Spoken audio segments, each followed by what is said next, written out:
భగవంతుడు భక్తుల్ని రక్షించడానికి, ధర్మాన్ని కాపాడడానికి అనేకమైనటువంటి అవతారాల్ని స్వీకరిస్తూ ఉంటాడు. అంతటా నిండి నిబిడీకృతమైనటువంటి భగవానుడు మాంసనేత్రం చేత దర్శించడానికి యోగ్యమైనటువంటి రీతిలో ఒక రూపాన్ని పొంది ఈ భూమి మీదకి వస్తే దానినే అవతారము అని పిలుస్తారు. మనకి శ్రీ మహావిష్ణువు యొక్క అవతారములు ఎన్నో ఉన్నప్పటికీ ప్రధానమైనటువంటి అవతారాలు దశావతారాలు అని చెప్తాం. వేదోద్ధారణ మందరాభరణ పృథ్వీధర్మ నిర్మాణ ప్రహ్లాదత్రాణ బలిప్రతారణ నృపాహంకార నిర్వాపన వైదేహీరమణ ధనంజయ జయ వ్యాపార పారీణ క్షోణీ దివ్యత్కరుణ తమోహరణ తండ్రి వెంకటేశ ప్రభో అని. ఈ దశావతారాలలో మనుష్యుని యొక్క జీవితానికి అతి దగ్గరగా ఉండేటటువంటి అవతారం రామచంద్రమూర్తి యొక్క అవతారం. ఎందుచేత అంటే ఆయన 16 గుణములతో శోభించినటువంటి పరిపూర్ణమైనటువంటి మానవుడిగా ఈ లోకంలో నడయాడాడు. ఆయన తతశ్చ ద్వాదశే మాసే చైత్రే నవమికేతిథౌ నక్షత్రేదితి దైవత్యే సోచ్ఛ సంస్థేషు పంచషు గ్రహేషు కర్కటే లగ్నే వాక్పతాం విందునా సహ ప్రోద్యమానే జగన్నాథం సర్వలోక నమస్కృతం అని. 12 నెలలు కౌసల్య గర్భవాసం చేసి పరిపూర్ణమైనటువంటి నరుడిగా ఈ లోకంలో ఆవిర్భవించాడు. చైత్రమాసంలో శుక్లపక్ష నవమి నాడు 5 గ్రహములు ఉచ్చస్థితిలో ఉండగా ప్రోద్యమానే జగన్నాథం సర్వలోక నమస్కృతం, అన్ని లోకముల చేత నమస్కరింపబడవలసినటువంటి రామచంద్ర ప్రభువు ఈ లోకంలో ఒక సామాన్యమైనటువంటి నరుడిగా పుట్టాడు. అజాయమానో బహుధా విజాయితే అంటుంది వేదం. పుట్టవలసినటువంటి అవసరం లేనివాడు అనేక రూపములను పొందుతున్నాడు అని. మిగిలిన అవతారాల యొక్క ప్రశస్తి గొప్పదైనప్పటికీ కూడా రామావతారం నరుడికి చాలా చేరువుగా నడయాడినటువంటి అవతారం. ఒక సామాన్యమైనటువంటి వ్యక్తి తన తండ్రి మరణిస్తే ఎలా ఏడుస్తాడో రాముడు అలాగే ఏడ్చాడు. తన తమ్ముళ్లతో బ్రతకవలసి వస్తే ఎంత ప్రేమతో వ్యవహరించాలో అంత ప్రేమగా వ్యవహరించాడు. గురువుగారు కనపడినప్పుడు ఎంత భక్తితో ఎంత వినయంతో ప్రవర్తించాలో అలా ప్రవర్తించాడు.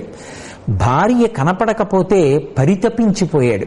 యుద్ధం జరుగుతుంటే ఆయన భుజములు రుద్రతాండవం చేశాయి అని దాశరథి శతకంలో గోపరాజు గారు వర్ణిస్తారు.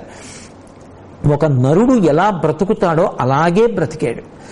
ఆయన ధర్మాన్ని సువ్యవస్థితం చేశాడు.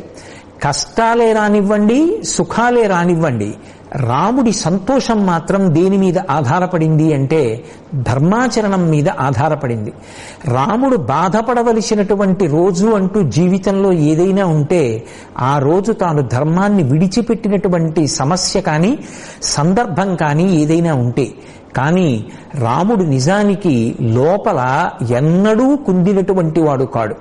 ఆయన లోపల ఎందుకు బాధపడలేదు అంటే ఒక్కటే కారణం, ఆయన ఎన్నడూ ధర్మం తప్పలేదు కనుక. రాముడే నిలువెత్తు ధర్మం, రాముడే రాశీభూతమైన ధర్మం, రాముడే నడిచినటువంటి ధర్మం.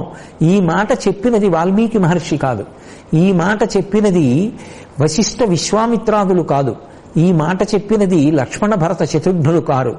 ఈ మాట చెప్పింది రామాయణంలో ఒక రాక్షసుడు మారీచుడు రామో విగ్రహవాం ధర్మ సాధు సత్యపరాక్రమ అని అభివర్ణించాడు. రాముడు రాశీభూతమైనటువంటి ధర్మము. అందుకే వేదం చదువుకోకపోయినా రాముడు ఎలా బ్రతికాడు, ఏ సందర్భంలో రాముడు ఎలా ప్రవర్తించాడు అన్నది మనకి అవగతమైతే మన జీవితంలో రామాయణాన్ని ఆదర్శంగా, రామచంద్రమూర్తిని ఆదర్శంగా తీసుకుని బ్రతకగలిగితే మనందరం కూడా ధర్మాన్ని అనుష్ఠానం చేస్తాం. ఎక్కడ ధర్మం ఉంటుందో అక్కడ ఈశ్వరుడు యొక్క అనుగ్రహం ఉంటుంది. అందుకే మీరు రామాయణాన్ని జాగ్రత్తగా పరిశీలనం చేస్తే మీకు ఒక విషయం అవగతమవుతుంది. రాముడెప్పుడూ కూడా తన స్వంత అభిప్రాయం ప్రకారం జీవితంలో ఏ నిర్ణయం చెయ్యడు. తన బుద్ధికి తోచినటువంటి ఆలోచన ఇతరులతో ప్రస్తావించడు. ఎవరు ఏం చెప్పినా వింటాడు. కానీ రాముడు తిరిగి జవాబు చెప్పేటప్పుడు మాత్రం 2 విషయాల్ని ఉటంకిస్తాడు. ఒకటి, శాస్త్రము ఇలా అన్నది కనుక. 2, పెద్దలు ఇలా చెప్పి ఉన్నారు కనుక, ఇలా అనుష్ఠించారు కనుక మనం ఇలా చెయ్యవలసి ఉంటుంది అని తీర్మానం చేస్తాడు. అంటే రాముడికి ఏది ఆదర్శం? శాస్త్రమే ఆదర్శం. అందుకే వేరొక రాముడు ఉద్భవిస్తాడు. మనిషి రాముడిగా బ్రతకగలడు, రాముడిలా ఉండగలడు. ఎప్పుడు? రాముడిలా శాస్త్రం మీద నమ్మకాన్ని పెంచుకొని శాస్త్రము పరమగతి అన్న విశ్వాసాన్ని లోపల ఉంచుకొని ప్రవర్తించిన వాడెవరో వాడే రాముడు. అందుకే రామరాజ్యము అంటే రాముడు వస్తేనే ఆ రాజ్యం వస్తుంది అని కాదు.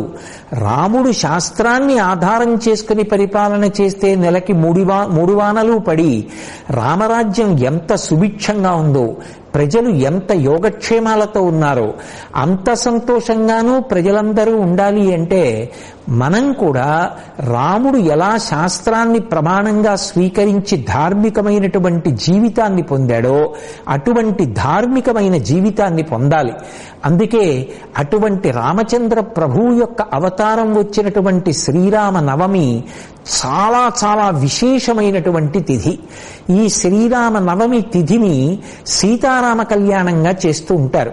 ప్రత్యేకించి మన ఆంధ్రదేశంలో భద్రాచలంలో రామచంద్ర ప్రభువు విలిసి ఉన్నటువంటి క్షేత్రం కనుక సీతారామ కళ్యాణం జరుగుతూ ఉంటుంది కనుక ఎనలేని ప్రఖ్యాతి ఏర్పడింది. సీతమ్మ తల్లి యొక్క అవతారం లేకపోతే రామచంద్రమూర్తి యొక్క అవతార ప్రయోజనం నెరవేరడం కష్టం. సీతమ్మ తల్లి అవతారం స్వీకరించింది కనుక శ్రీ మహాలక్ష్మి సీతమ్మగా వచ్చి నరకాంతగా ప్రవర్తించి పాతివ్రత్యాన్ని నిరూపించింది కనుక సీతాపహరణం చేసినటువంటి రావణాసురుడు ఆమె పాతివ్రత్యము చేత తేజోక్షీణం పొంది ఉన్నాడు కనుక రాముడు రావణ సంహారం చేసి ధర్మాన్ని నిలబెట్టగలిగాడు. మనకి ఆరాధనలో అమ్మవారితో కలిసి ఉన్నటువంటి మూర్తిని ఆరాధించడం అనేటటువంటిది మన సిద్ధాంతం. అందుకే శ్రీరామ అంటాం. శ్రీరామ అంటే సీతా సహితుడైనటువంటి రాముడు. ఆరాధన యందు సీతమ్మతో కలిసిన రాముడికి పూజ. అందుకే శిచీ పురంధరాభ్యాం నమః, పార్వతీ పరమేశ్వరాభ్యాం నమః అలా పిలుస్తాం. అలా పిలిచినప్పుడు లక్ష్మీనారాయణాభ్యాం నమః. అలాగే ఏ ఆరాధనా క్రమాన్ని మీరు చూడండి, అమ్మవారితో కూడుకుని ఉన్నటువంటి స్వామిని ఆరాధన. ఇది నిరూపణం కావడానికి సీతా సహితుడైనటువంటి రాముడు